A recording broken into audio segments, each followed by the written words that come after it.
शिवसेना भवनामध्ये उद्धव ठाकरेंची बैठक पार पडली। पत्रकार परिषद सुरू होतीये, थेट प्रक्षेपण आपण बघणार आहोत।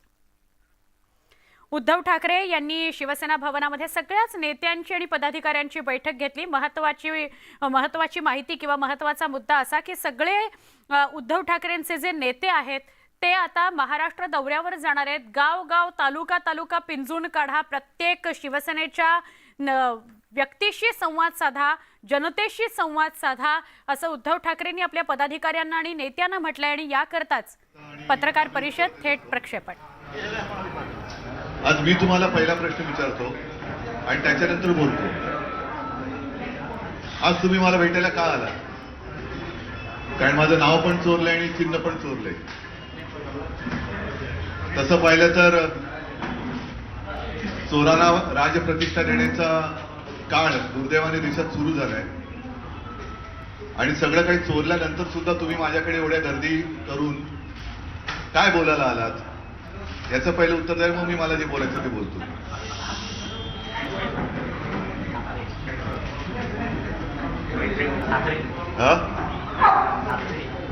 मोठ्याने बोला ना। नाही प्रश्न नाही, काय आलं ते माझा प्रश्न नाही, मला उत्तर द्या ना पहिलं।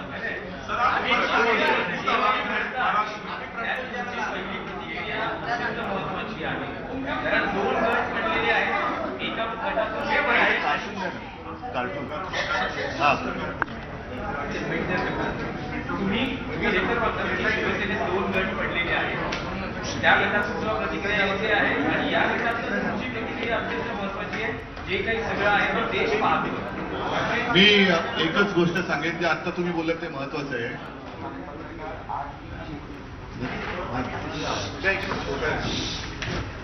एक गोष्ट अतिशय महत्वाची आहे की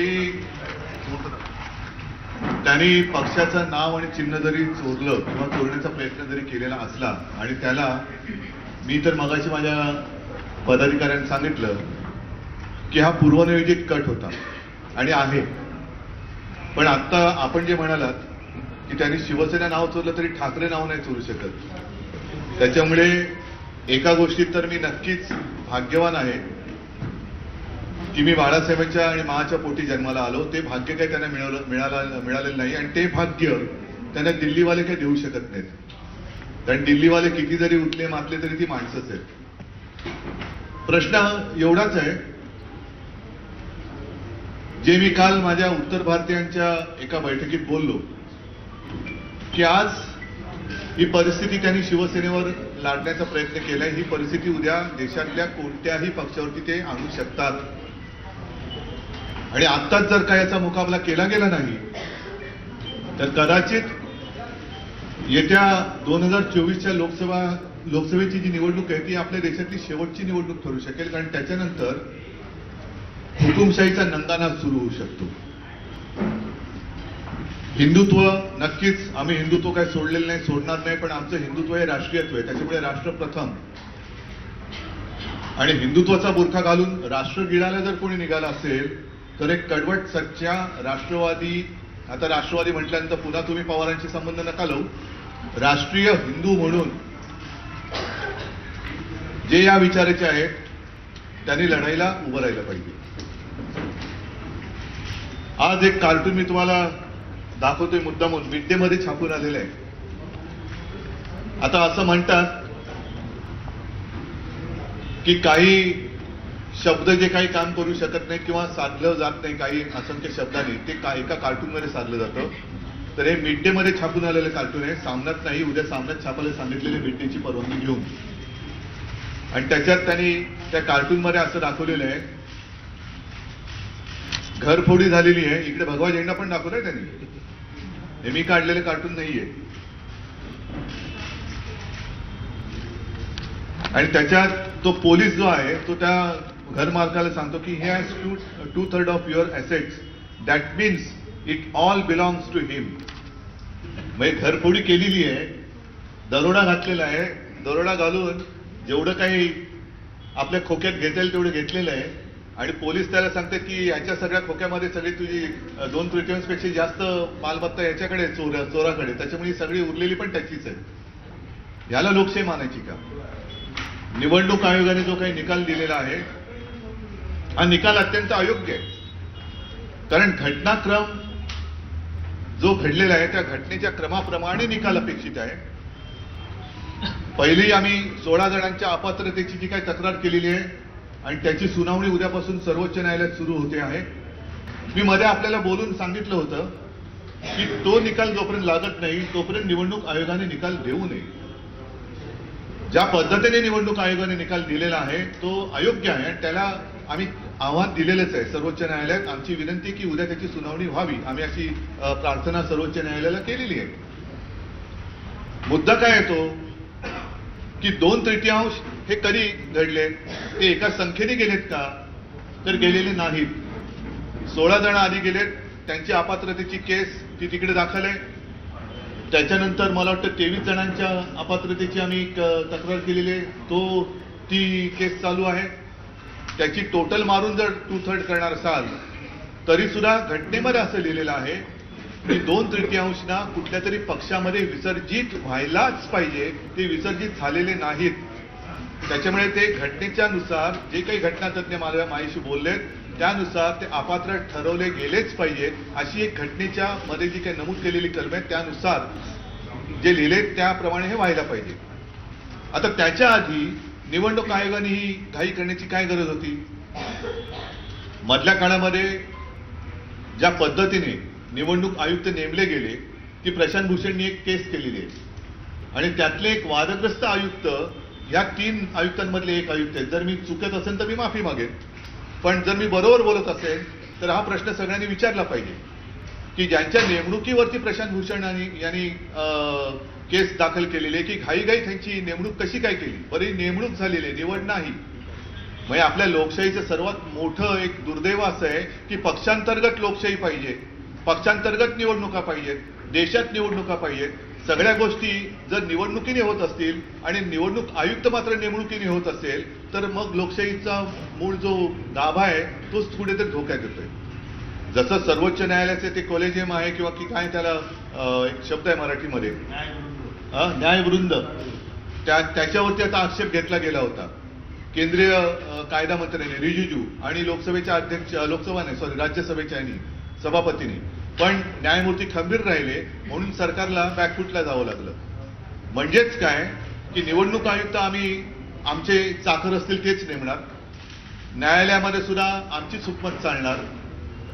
अशा पद्धतीने जर का केंद्र सरकार जाऊ इच्छित असेल आणि जायला त्यांनी सुरुवात केली असेल तर एका गोष्टीबद्दल मला नक्कीच समाधान आणि आनंद व्यक्त करायचा आहे की या त्यांच्या जी काही एक बेधुंदी होती त्याला सर्वोच्च न्यायालयाने चाप लावला. म्हणून आम्ही तुमच्याच माध्यमातून आणि प्रसिद्धी प्रिंट मीडियातून वाचलं की सर्वोच्च न्यायालयाच्या ठामपणापुढे केंद्र सरकारला माघार घ्यावी लागली. जर सर्वोच्च न्यायालय उद्यापासून सुनावणी घेतच आहे आणि त्या सुनावणीचा निकाल काय लागू शकतो हे घटनातज्ञांनी सांगितलेलं आहे. म्हणून कुठेतरी गुंतागुंत वाढावी म्हणून घाईघाईने निवडणूक आयोगाने हा निकाल तर दिला नाही ना, तीच शक्यता मला जास्त वाटते.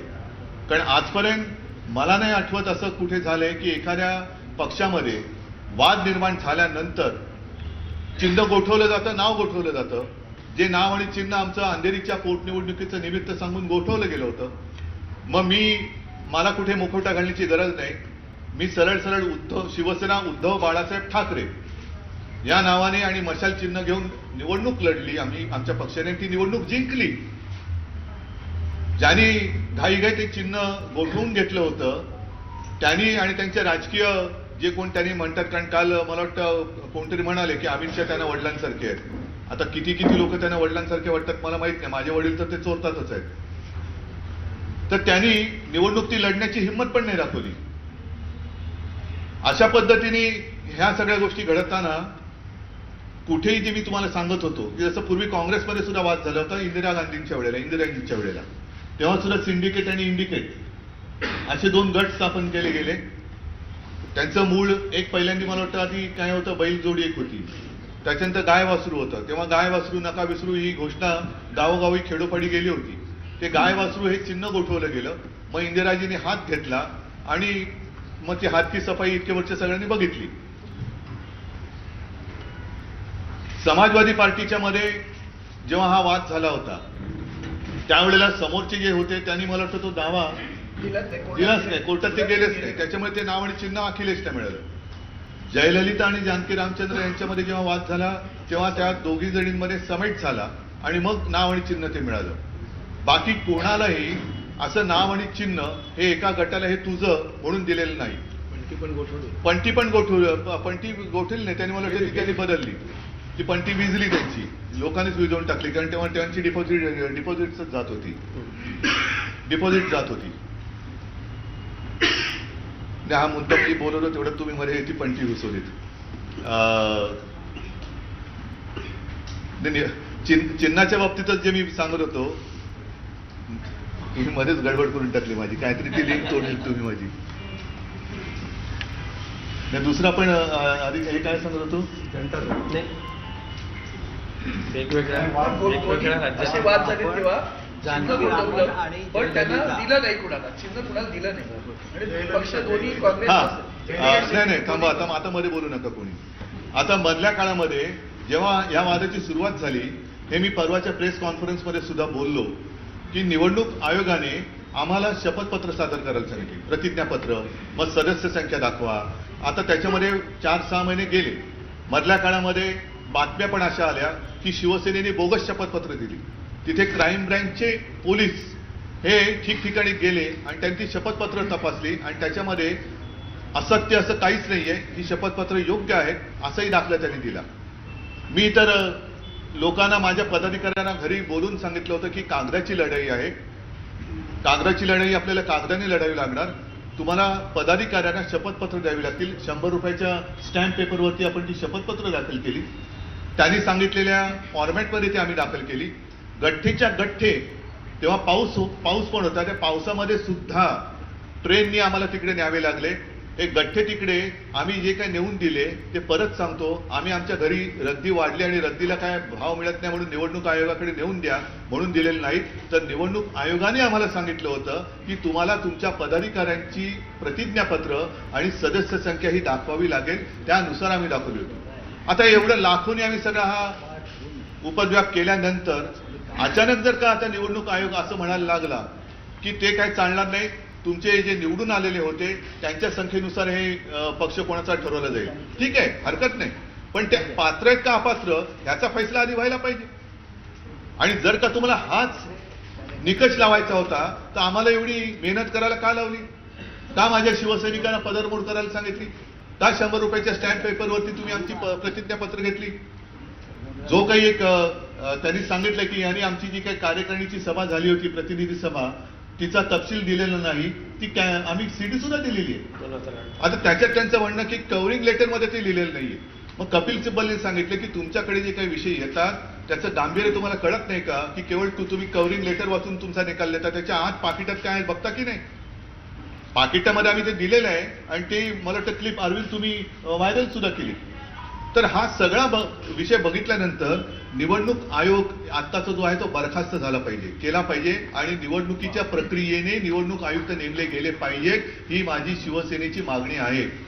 कारण हा निकाल मी मानायला तयार नाही, हा सरळ अन्याय आहे.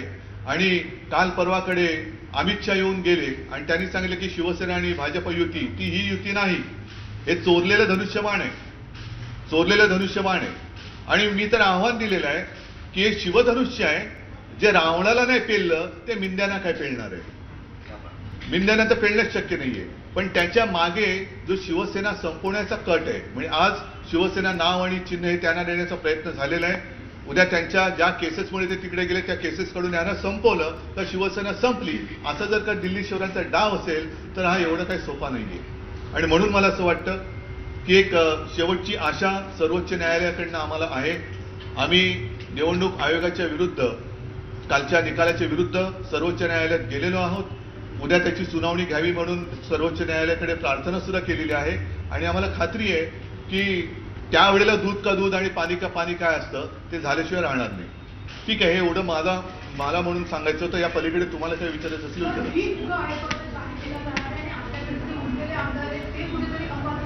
अजिबात होऊ शकत नाही. कारण याच्यामध्ये ज्या वेळेला 2 गटांना मान्यता दिली गेली त्यावेळेला दोन्ही गट आहेत हे मान्य केलं गेलेलं आहे.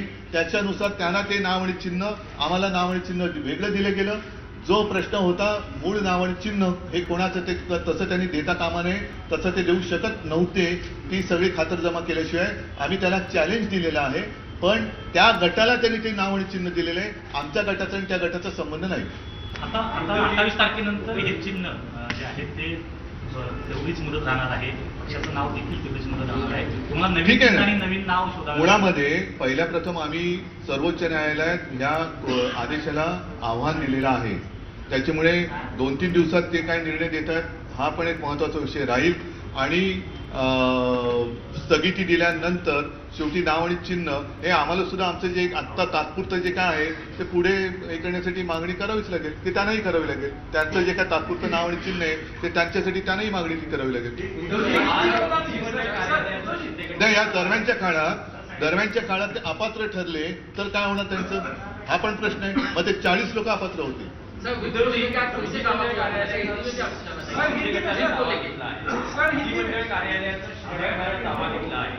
कार्यालयाद्वारे शिवसेनेच्या कार्यालयाद्वारे दावा सांगितला जाईल. पक्षनिधीचा मुद्दा निधीचा जो दावा आहे ना तो ठरवण्याचा अधिकार निवडणूक आयोगाला नाही. निवडणूक आयोगावरती केस केली जाईल, खटला भरला जाईल. कारण कोणाच्याही निधीवरती दरोडा घालण्याचा अधिकार निवडणूक आयोगाला नाही. निवडणूक आयोगाला फक्त आणि फक्त निवडणुकीसाठी चिन्ह आणि पक्षाचं नाव ठरवण्याचा अधिकार आहे. त्या व्यतिरिक्त निवडणूक आयोगाला अधिकार नाही. निवडणुका देशात घेणं हा अधिकार त्यांचा आहे. पक्षांतर्गत लोकशाही जिवंत आहे की नाही हे बघण्याचा अधिकार आहे. पण हे तुझं निवडणूक आयोग म्हणजे काय सुलतान नाहीये. मला शरद पवारांचा तर आलाच होता, ममता बॅनर्जींचा आला होता, नितीश कुमार माझ्याशी बोलतात ती जरा माझी चुकामुक झाली. अनेकांचे फोन येत आहेत, मी त्यांच्याशी बोलतोय. आणि मला असं वाटतं की हे जे प्रकरण आहे हे प्रकरण आता देशभर पेटेल. कारण आज एका पक्षावरती पाळी आणल्यानंतर उद्या सुद्धा बाकीचे पक्ष याच पद्धतीने ते संपवतील की काय ही भीती नागरिकांच्या मनात आहे. आणि मग देशातली लोकशाही जिवंत ठेवायची असेल तर ती लोकशाही 150 वर्षांच्या इंग्रजांच्या गुलामगिरीनंतर फक्त 75 वर्षच देशात शिल्लक राहिली होती का असा प्रश्न आपल्याला भावी काळ विचारेल. चुनाव आयोग को बर्खास्त कर देना चाहिए. चुनाव आयोग की नियुक्ति नहीं होनी चाहिए, उसमें भी चुनाव होना चाहिए. अगर चुनाव आयोग जिसको कहा जाता है वो ही अगर उसकी नियुक्ति की जाए तो चुनाव आयोग का है. इसलिए मैं कहता हूं कि वो बर्खास्त करना चाहिए. हमारा विश्वास बिल्कुल नहीं है.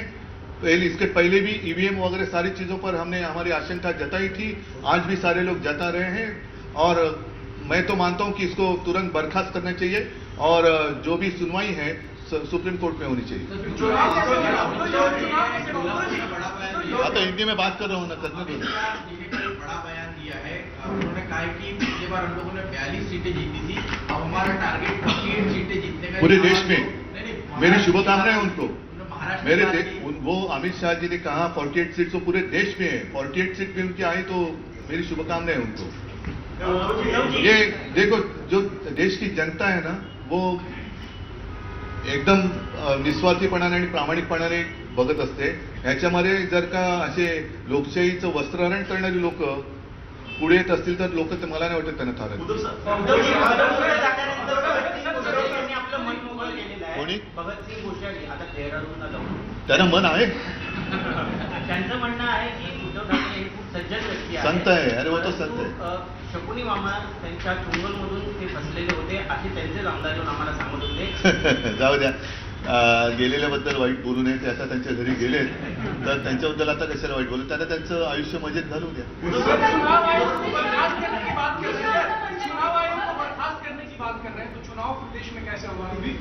नहीं, चुनाव आयोग बर्खास्त कर ऐसे छोड़ देने के लिए मैं नहीं कह रहा हूँ. चुनाव आयोग के भी चुनाव होने चाहिए. जैसे एक न्याय वृंद की हमने बात की, जिस तरीके से सुप्रीम कोर्ट के जज नियुक्त किए जाते हैं उसी तरीके से कुछ एक यंत्रणा होनी चाहिए. मेरे मन की बात कुछ भी मैं करूं नहीं चलेगी, मेरी मर्जी नहीं चलेगी. जो 15 विधायक है और जो विप की जो बात है उसको लेकर कई जो शंका है उसको एक लागू चाहते हैं. उनका दावा है कि विप लागू होगा. बिल्कुल नहीं होगा, बिल्कुल नहीं होगा. क्योंकि जब से विवाद शुरू हुआ तब चुनाव आयोग ने 2 गुट को मान्यता दी. 2 गुट को अलग अलग नाम दिए गए, अलग अलग चिन्ह दिए गए. और हालांकि जो मैं बात कह रहा हूं कि ऐसे आज तक कभी हुआ नहीं कि जो मूल चिन्ह और जो नाम रहता है वो किसी एक गुट को दिया नहीं गया। जब कांग्रेस में विवाद हुआ था इंदिरा जी के समय पर, उस वक्त भी दोनों गुट को अलग अलग नाम दिए गए थे, अलग अलग चिन्ह दिए गए थे। हमारी अपेक्षा यही थी कि जो चिन्ह हमें दिया है, उनको जो चिन्ह दिया है, जब तक सुप्रीम कोर्ट में फैसला नहीं होता है तब तक चुनाव आयोग अपना निर्णय ना सुनाए। लेकिन अब दो गुट को उन्होंने मान्यता दी है। हमारा गुट अलग है, उनका अलग है। हमारा नाम और चिन्ह थोड़े दिन के लिए सही मैं मानता हूं, हमने तो उसको चुनौती दी है, उनके पास रहेगा। इसका मतलब ये नहीं कि उनका व्हीप हम पे चलेगा। हम तो अलग, हम तो जहां थे वही है, घर के बाहर वो गए हैं, तो वो डिस्क्वालीफाई होने की संभावना अधिक है। कानून के अनुसार जो घटना संविधान में लिखा है उसके अनुसार वो डिस्क्वालीफाई होने की संभावना अधिक है। हमें कोई खतरा नहीं।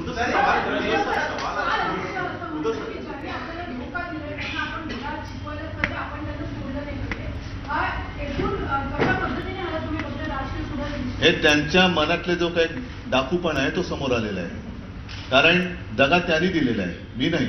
मला त्यांनी ढकललेलं आहे. 2014 ला युती मी नव्हती तोडली, 2014 ला युती त्यांनी तोडली होती.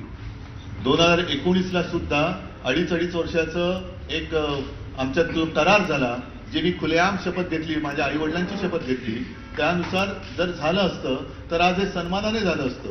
दगा त्यांनी दिलाय, मी नाही. आणि त्याच्यामुळे ते जे बोलले ज्यांना दगा दिले त्यांना धडा शिकवायचा, हे बरोबर आहे. ज्यांनी दगा दिले त्यांना लोक धडा शिकवतील. उसे लेकर भी कहीं ना कहीं सवाल वो किसके पास रहेगा, शिवसेना शाखा मुंबई में हो या पूरे महाराष्ट्र में हो, उसे लेकर भी एक पहले कल हमने जो चुनौती दी है इलेक्शन कमीशन के निर्णय पर, वो देखना महत्वपूर्ण रहेगा। और इसके ऊपर जैसे मैंने कहा कि चुनाव आयोग जो है वो सिर्फ और सिर्फ इलेक्शन सिंबल के लिए ही उनका अधिकार सीमित है। बाकी प्रॉपर्टी हो या फंड हो उसके ऊपर उनका अधिकार नहीं। अगर वो कोशिश करेंगे तो उनको केस की जाएगी चुनाव आयोग पर।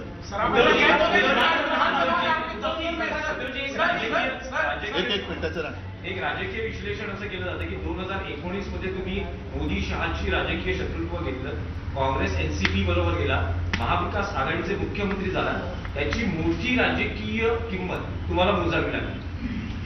हे तुम्हाला वाटत असेल, पण कदाचित उद्याचा जो काय काळ आहे त्याच्यामध्ये यांचे चेहरे तर कळले, मुखवटे तर कळले. ज्यांना 25-30 वर्ष आम्ही आपलं म्हणून जपलं, अगदी मोदी आणि शहाना सुद्धा ज्या शिवसेना प्रमुखांनी वाचवलं, त्यांची नियत ही लोकांना कळावी, त्याच्यासाठी तरी घडलं असेल की हे काय आहे, खरं हिंदुत्व काय आहे हे लोकांना कळलं पाहिजे. म्हणूनच कदाचित या घटना घडल्या असतील.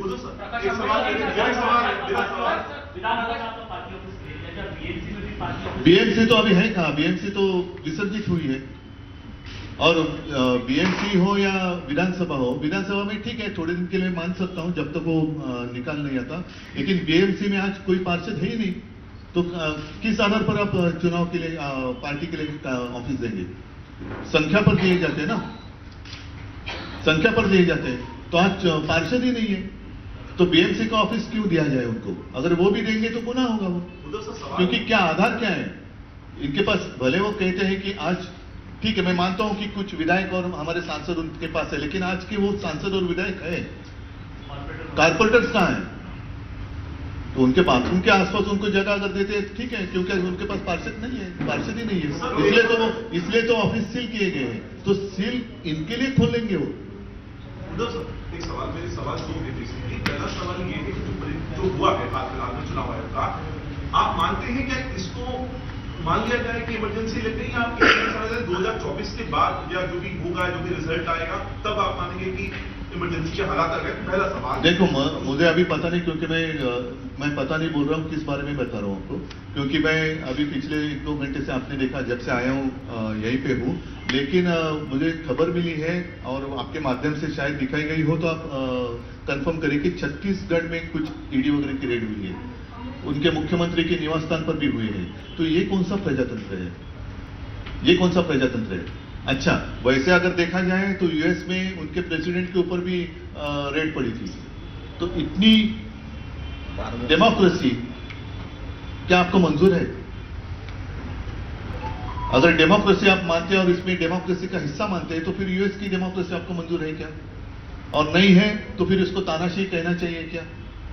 सर पिछले 3 दिनों में आप तमाम अपने कार्यकर्ताओं से मिले, पार्टी लीडरशिप ने भी आपके साथ खड़े हुए हैं, चुनाव चिन्ह जाना, पार्टी का नाम जाना, एक गया नहीं है, चुराया है। एक सेंस आपने फील करने की कोशिश की होगी, एक डैमेज का आपको एक लीडर के तौर पे एक डैमेज होता हुआ यहाँ पर चुनावों को ध्यान में रखकर कि आपने जनता के बीच में जाने को लेकर एक हल्का सा एक डर, एक जहन में किसी भी तरह का कोई ख्याल इस तरह का आपको अभी तक देखने के लिए नहीं, डर तो जरूर हुआ, क्योंकि जिन लोगों को हमने अपना माना, मित्र तो ठीक है, वो मित्र तो थे ही नहीं, लेकिन हमने हमारे परिवार के लोगों को जैसे हम संभालते वैसे हमने संभालने की कोशिश की।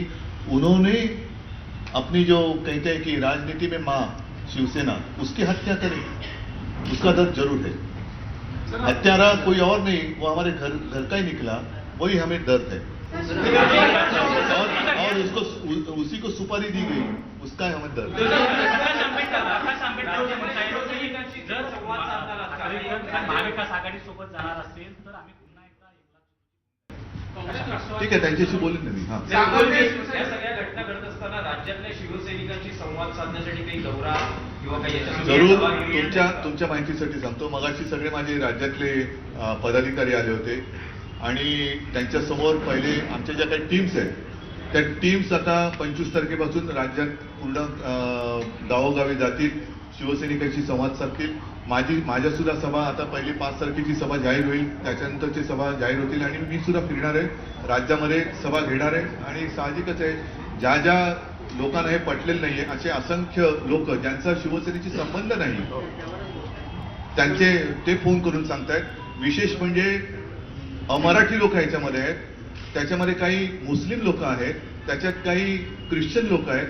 हे सगळे लोक आज जे काही घडतंय हे आम्हाला मान्य नाहीये आणि आम्ही तुमच्या सोबत आहोत असं मला येऊन भेटून किंवा फोन वरती मेसेज करून सांगतात. तर त्या सगळ्यांना मी संपर्कात मी त्यांच्या आहे आणि प्रत्यक्ष सुद्धा बाहेर पडणार.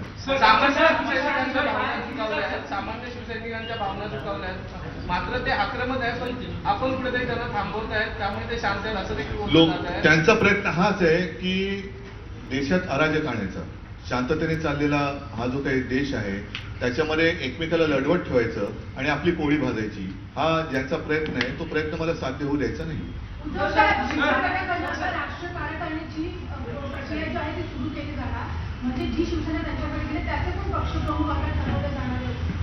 मला आता लोकांना हेच विचारायचं की जी शिवसेना आणि तुम्ही जे म्हणाला ठाकरे, आता त्यांनी बाळासाहेबांचं नाव आणि चेहरा वापरतायत, तो काढण्याची हिंमत दाखवावी आणि स्वतःच्या वडिलांचं किंवा स्वतःच्या नावाने शिवसेना चालून दाखवावी. त्यांनी ठाकरे नाव काढावं. या शिवसेना घेताय ना, तुमचं स्वतःचं नाव तिकडे पक्षप्रमुख म्हणून किंवा शिवसेना प्रमुख म्हणून लावा किंवा तुमच्या वडिलांचं नाव लावा आणि शिवसेना चालवा. माझं आव्हान आहे त्यांना. माझ्या वडिलांचं नाव चोरण्यापेक्षा स्वतःच्या वडिलांचं नाव लावा, स्वतःचा चेहरा लावा आणि लोकांच्या समोर या. लोक काय विचारतात बघा. खरं म्हणजे शिवसेना कोणाची हे दसऱ्याच्या दिवशीच जाहीर झालं होतं. ज्या पद्धतीने शिवतीर्थावरती शिवसेनेचा मेळावा झाला आणि जो विकतचा मेळावा तिकडे झाला, ज्याचा हिशोब अजून येणं बाकी आहे बीकेसीला, तिथून लोक कशी उठून गेली, त्याच्यानंतर तुम्हीच दाखवताय त्यांच्या सभा कशा रिकाम्या खुर्च्या पडतायत, लोक कशी उठून जात आहेत. तर हे पुरेच आहे, बोलकं चित्र आहे.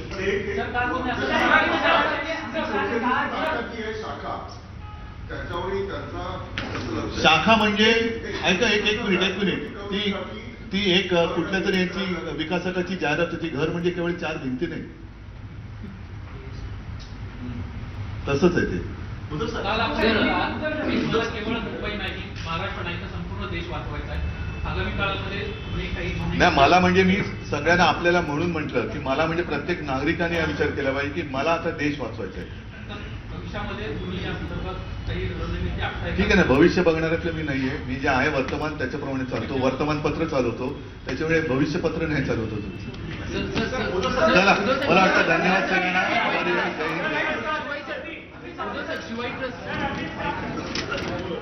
तर उद्धव ठाकरे पत्रकारांशी बोलत होते. निकाल बरखास्त करायला हवा अशी त्यांनी मागणी केली आहे. निवडणूक आयोगाचा निकाल हा अयोग्य आहे असं म्हणत त्यांनी आयोगाविरुद्ध सर्वोच्च न्यायालयात आम्ही धाव घेतली आणि आता उद्या सुनावणी काय होते, सर्वोच्च न्यायालय आता याबाबतीत काय निर्णय घेतं हे महत्त्वाचं असेल असं म्हणालेत. सोबतच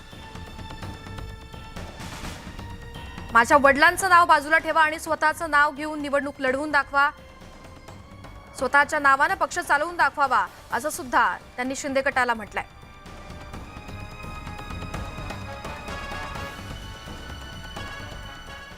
एक महत्वाची बातमी, मुंबई महापालिकेतील शिवसेनेच्या ऑफिसच्या ताब्यावरून राडा होण्याची शक्यता निर्माण झाली आहे. तर मुंबई महापालिकेत राडाची शक्यता निर्माण झाली आहे. शिवसैनिक ठाकरे समर्थक भिडण्याची शक्यता आता निर्माण झाली आहे. बीएमसी ऑफिसमध्ये ठाकरे समर्थकांकडून शिंदेकडून ताबा घेण्याची शक्यता आहे आणि आता या शक्यतेनं ठाकरे समर्थक आक्रमक झाल्याचं पाहायला मिळालं. तर बीएमसी बाहेर आता पोलीस बंदोबस्त सुद्धा वाढवण्यात आलाय. सेनेकडून ऑफिसचा ताबा घेण्याची शक्यता निर्माण झाली आहे. त्यामुळे आता एकच राडा होण्याची शक्यता आहे आणि या राड्याला आवरण्यासाठी पोलिसांचा सुद्धा बंदोबस्त तैनात करण्यात आलाय. विशाल पाटील, काय सविस्तर माहिती? बीएमसी ऑफिसमध्ये आता राडा होण्याची शक्यता आहे, पोलिसांचा बंदोबस्त, काय सविस्तर अपडेट? राखी, महानगरपालिकेच्या बाहेर पोलिसांचा कडेकोट बंदोबस्त आहे आणि हा बंदोबस्त या कारणासाठी आहे. मुख्यमंत्री एकनाथ शिंदे यांच्याकडे शिवसेना आणि धनुष्यबाण हे चिन्ह गेल्यामुळे आता ठाकरे गटाकडनं जी कार्यालय आहेत हे वाचवण्याचं काम केलं जात आहे. आपल्याला माहिती आहे विधान भवनातलं कार्यालय जे आहे हे शिंदे गटानं म्हणजे शिवसेनेनं आता ठाकरे गटाकडनं ताब्यात घेतलेलं आहे आणि महानगरपालिकेत जे शिवसेनेचं कार्यालय आहे या कार्यालयावरती सुद्धा शिंदे गटाकडनं हा दावा केला जाऊ शकतो आणि हा दावा केला जाऊ नये म्हणूनच ठाकरे गटातील माजी महापौर नगरसेविका ज्या आहेत ह्या आता या कार्यालयाच्या बाहेर सकाळपासून बसलेल्या आपल्याला पाहायला मिळत आहेत. त्यांचं असं म्हणणं आहे की आमच्याकडे जास्त नगरसेवक आहेत, त्यामुळे शिंदे गटाला एक जागा त्यांना देण्यात यावी, मात्र कार्यालय छोटं देण्यात यावं. आमच्याकडे नगरसेवक जास्त आहेत, त्या तुलनेत हे कार्यालय आमच्याकडेच राहावं अशी मागणी जी आहे ती ठाकरे गटातील आता नगरसेविकांची आणि माजी महापौरांची आहे. त्यामुळे एकंदरीत जर पाहायला गेलं तर सकाळपासूनच हे माजी महापौर आणि ठाकरे गटातील नगरसेविका ज्या आहेत त्या कार्यालयाच्या बाहेर ठिय्या मांडून बसलेल्या आहेत.